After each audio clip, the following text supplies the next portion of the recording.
Productive Disruption is a podcast presented by Rhodes Branding, spotlighting bold and innovative ideas that have the ability to reshape K-12 education.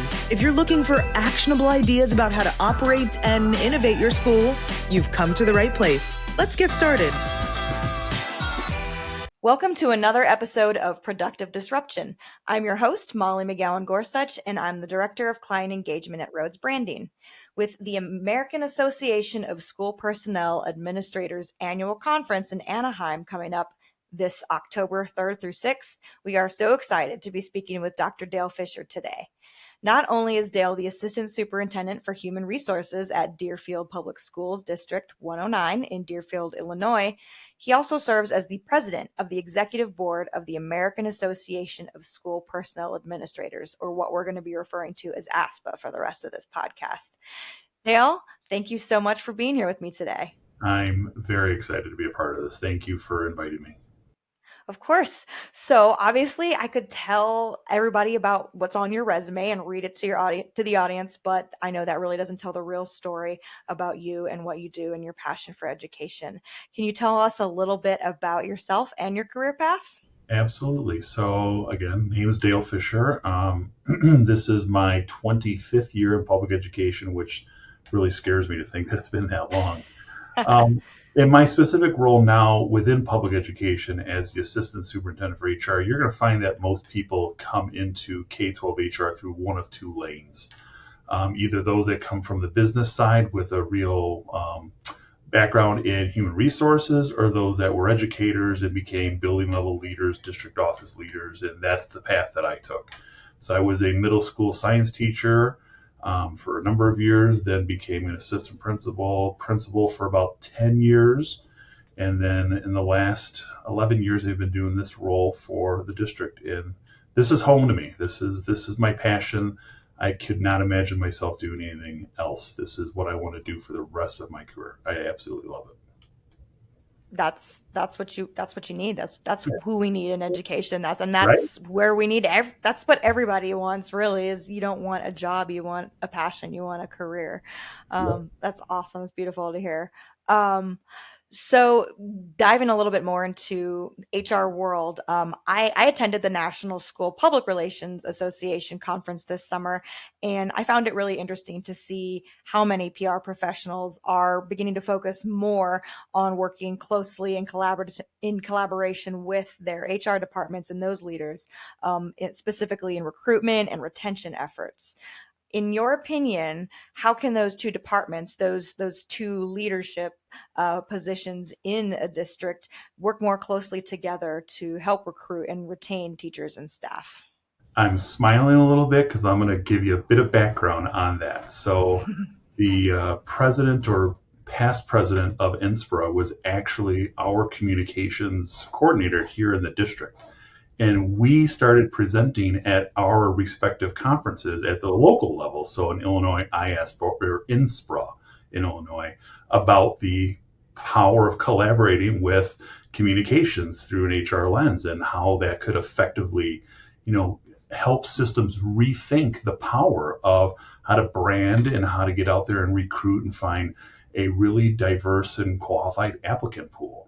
So we have both been on this bandwagon for a long time. And I see communications as like the right hand of human resources. Not that we're on any type of hierarchy, but that they are my best tool to get the word out there about how the district, how powerful the district is, how amazing of a place it is to work.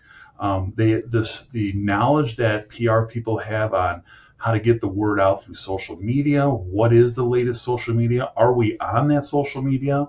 And the tools that we use to really promote the system as a whole, like they excel in that area. And that is not my strong suit. I'll be the first to admit it. I do have a social media presence, but I'm a little bit introverted. Like I'm not the person out there that is clamoring to be all over the place on social media, but the communications people, like that's their gig. And so if you don't have a tight relationship with communications or PR, whatever it may be in your respective district, you really need to narrow that gap and make sure that you are strategically planning how to effectively support each other. it's in your best interest. Absolutely, and there's so much synergy that goes along with that, and it definitely makes the processes a lot easier when you're both in. To give a little shout out to Hamilton, in the room where it happens together, right? Yep. Working on it together, coming up with that strategy together. So I love that, and it was definitely very noticeable, that collaboration that you said you guys were working on in INSPRA this year. So I love that background. Yeah. So last year around this time, we were lucky enough to have Brian White on the podcast. That guy's awesome. And I know, another ASPA friend, and I would like to say friend of the pod, if I may. Can I be friend of the pod now? Do I get that status? You can absolutely be friend of the pod. Please be friend of the Yeah. pod. So he actually said something that really resonated with us, that your best recruitment strategy is a retention strategy. And I think that that's something that's being echoed everywhere right now, and rightfully so. What are some successful retention strategies that you have seen in the industry, especially in what we are hopefully calling this post-COVID era? So Brian and I work very closely together, even though we're, hundreds, thousands of miles apart. He's down in Kansas, and I'm obviously in Illinois. We have been collaborating for years and became very close as a result of ASPA. Brian and I both heavily believe that retention is the new recruitment. So what he's telling you, that is the word on the street amongst all of us.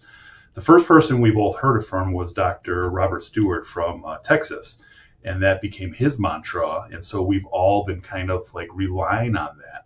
And so the thing that I have found, and I'm really working on as our retention strategy, is the stay interview process. And you're going to see a lot of material on that. I'm no different than other districts where that was a bit of a foreign concept to us just a few years ago. And now that stay interview really gives you the data that you need to understand what it is about your system that is enticing to those that are currently in the system. Because if you know why those people are staying in the system and not moving on to other places, while some, employees will, and we understand that, that information becomes a tremendous asset to your ability to once again brand and promote the system. It also gives you information on what may not be working, and you don't want to bring people into the system if there's things that need to be improved. So that retention is the new recruitment. 100% stay interviews is the tool that I'm using. A lot of other people will tap into exit interviews as well, which is a tremendous upside, because there are a number of reasons that people leave your system. And it's not always because the system is perceived as being bad. I mean, what are the reasons that they're going? If you're not asking those questions, that may be something that you want to tap into as well. Is it because they are moving? Is it because their spouse got another job somewhere else? Is it because salary doesn't match up, or another district has positions that they could land themselves in? What's the ability to move in lanes? Are there opportunities for them? So that's all information that if you're not asking questions through a stay interview process and understanding why they want to maintain their role in the district, or an exit interview process on why they're leaving the district, you're leaving information on the table. And information that's left on the table leaves you in the dark as an HR person. You're right, and that just illustrates too something we talked a little bit about with some of our friends at Epic, was that you are wanting to make those data-driven decisions. So if you perhaps are basing a decision about an incentive or something else to keep or make your employees stay, but it's not really what they're wanting or valuing, then you're misplacing your resources or not being able to perhaps use your time and your efforts in the best way. So I think you're absolutely right that listening to your constituents essentially, and your comms friends can help with that as well, tying them in. Excellent point, because my comms people are the ones that help me craft my interview questions. That's right. That synergy. Another thing we've been seeing a lot lately in the news, and also specifically in K-12 HR, is teacher pipeline programs. And I know that that's one focus of Secretary Cardona's plan to elevate the teaching profession. What are your thoughts on this, and how do you think it can be the most effective? Well, he's spot on. I mean, for anyone that's unaware, There is a tremendous educator shortage that is pervasive across our industry right now. And I don't think people truly understand the impact of what could happen if we start seeing core classrooms that are continue to go uncovered. What's the quality of applicants or positions that are hired for those spots? And so what's your pipeline for filling them? And so he's really trying to work with K-12 educators through various levels. I mean, we're not just talking people in the school, administrators at the university level, state boards of education, unions. The National Educator Shortage Summit that AASPA holds each year is really a vehicle to assess, like, what are some of the things that we could be doing? And so that pipeline idea really was created in conjunction between AASPA and all those stakeholders who sat down with representatives of the Department of Education at the national level. So the pipeline, let's talk about that for a second. What does that look like? I mean, it's different for every district. Where are you getting your applicants from? If you're in a powerhouse metropolis like Chicago, is it a little bit easier for me? Sure, there's many people here in Chicago, but I still experience the same shortage in positions that people that are in rural areas versus suburban versus urban areas have. And so you have to start getting very creative on how you can create your own pipeline, not rely on people just choosing this as a profession. So here's the limits on me personally are that I'm just a K-8 district. And I say just a K-8 district because there aren't many elementary students or middle school students that are declaring their intent to become a teacher in 7th grade. So what happens is you really have to partner with the feeder districts that you're going to go into, the neighboring high school district, and say, how can we get creative about letting these high school students have an opportunity to come back and give back to the elementary district that they were a part of if they want to be an elementary educator? And so that's one way we're filling that pipeline concept as a district. The other is you creating strategic partnerships with universities. Before it was, you were getting it from all angles. Can we have someone, a student teach in your district? And it wasn't really an issue before. I'd have too many requests for student teachers. That's no longer the case. So you have to get very creative with what is your partnership with any university to say, can we get some of those people in here for observation hours before they're required to student teach? Is there an internship? Can we pay them to student teach? If we're doing that, is there an opportunity where we'll give them first option for positions that should show up? Like, you're really rethinking what you're doing to have people in the system before you actually have to formally hire them. So it's a powerful concept. You're right. And that, goes back to a little bit what we were talking about earlier is like getting it straight from your constituents. What are they looking for? What would matter to them? What would make them want to come back to teach? How would that be incentivized to them? Do you have any If you don't mind, examples? I'm going to throw another idea out there on the constituent piece, because you said it, boom, the light bulb went, like I should have mentioned this, is we're actually reaching out to the taxpayers that feed into our district. There's a lot of people that were former educators that maybe had children, maybe had made decisions that, I'm going to back away from the field, just to get them involved again in the school to become ambassadors of the district and really help us market the system as a whole. So if they're not out there just getting the word out and saying, like, there's opportunities in our district for you to work. Are you interested in being a guest teacher for the district? Are you interested in volunteering for the district? Can you cover some classes for us? There's a lot of things that we never had to reach out to our base of constituents before that we are now. And there are so many good examples. I know just from attending INSPRA and ASPA in the past, seeing how districts are doing that at the I guess retirement level, right? Some of the staff members and educators who have gone through the system and really have amazing stories that they can share and hopefully get others in the door as well. But sometimes also using those ambassadors that are students, either at the high school level or even their parents as well, who can really be a force in their community in helping everyone understand the need, but then also the value that the district brings and that teaching brings to that community. Yep, very powerful. So I know you've spoken a little bit and I can hear it in your voice, but the passion about for ASPA, but what is the American Association of School Personnel, if you can explain a little bit more, and why did you decide to get involved in this organization?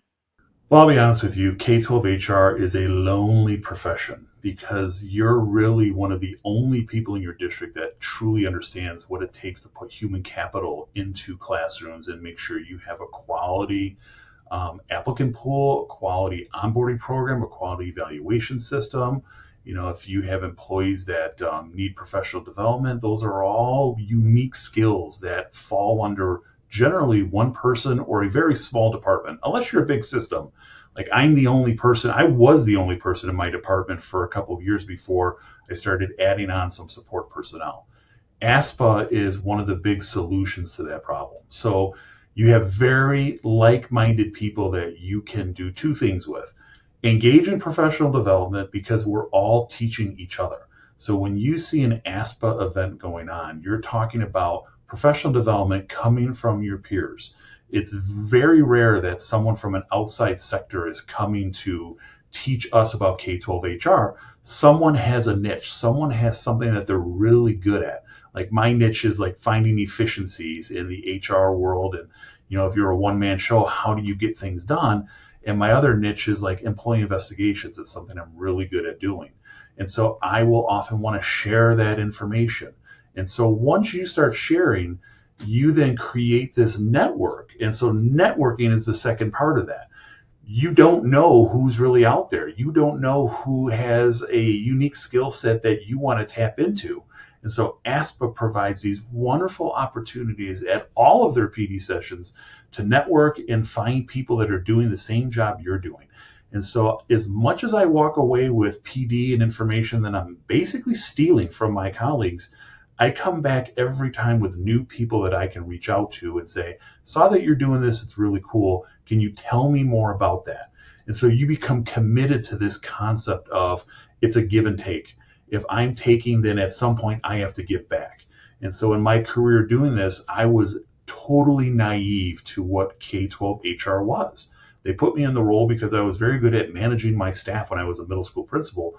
But if you asked me after the first year what I really knew about K-12 HR, very little. But I was willing to learn. And where that learning came from was making sure that I was a resource to others because they were a resource to me. And so my role as president is how do we continue to make opportunities available to our membership? What's the PD look like? Are we on the cutting edge? Do they have those opportunities? And at all of our ASPA events, are we allowing them and encouraging them to network both on a professional level, but also that friendship piece? Because again, I'm gonna bring it back full circle. Very lonely if you don't have people that are doing the same work you're doing. That's so true. It's incredibly powerful when everyone comes into the room knowing, hey, you actually get what I do. And also like the job alike groups. I have attended a couple of those in my previous role, and it does allow you to feel like this sense of comfort and this piece of, hey, I'm not out on an island. Even if you maybe are in your district, you're not when you have this whole community behind you. So we always like to call it admiring and acquiring. So instead of stealing, I'm just I mean, I steal it all. well, steal, admire, acquire, whatever you want to call it. Attendees are going to be able to do it all this October, right? Their AASPA Conference is going to be held the 3rd through the 6th. And you've mentioned a little bit, but can you give us a little bit more of a sneak preview of what attendees can expect? Oh, listen. So if you have an opportunity, I always encourage people to hit those pre-conference sessions. The pre-conference sessions are where the most in-depth PD is offered because you're getting more time with a presenter. Those presentations include a lot more details, a lot more back and forth, a lot more question and answer. And so for me, the thing that really stood out that I wanted to make sure I hit in the pre-conference session this year is I'm going to be heading off to the strategic staffing sessions, because that strategic staffing is getting really into the minutia of what you're doing to effectively staff your districts and some solutions to overcome that. If you have an opportunity, I always recommend get to the AASPA website and take a look at sorting the sessions by strands. If you've never sorted by strands, those strands are based off the PHCLE standards, Professional Human Capital Leadership and Education Standards. That helps you get focused on what are some of the things that you're trying to track down.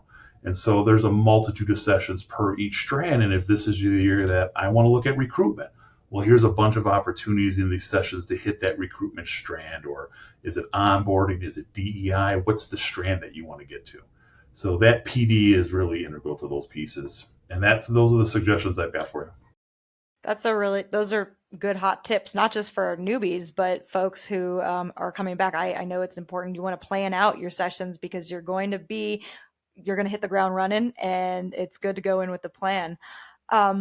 So for those who may be attending for the very first time, other than using the strand on the website and being able to filter what they might be wanting to attend when they get there, what advice do you have on how to get the most out of not only the sessions, but those networking opportunities you were talking about?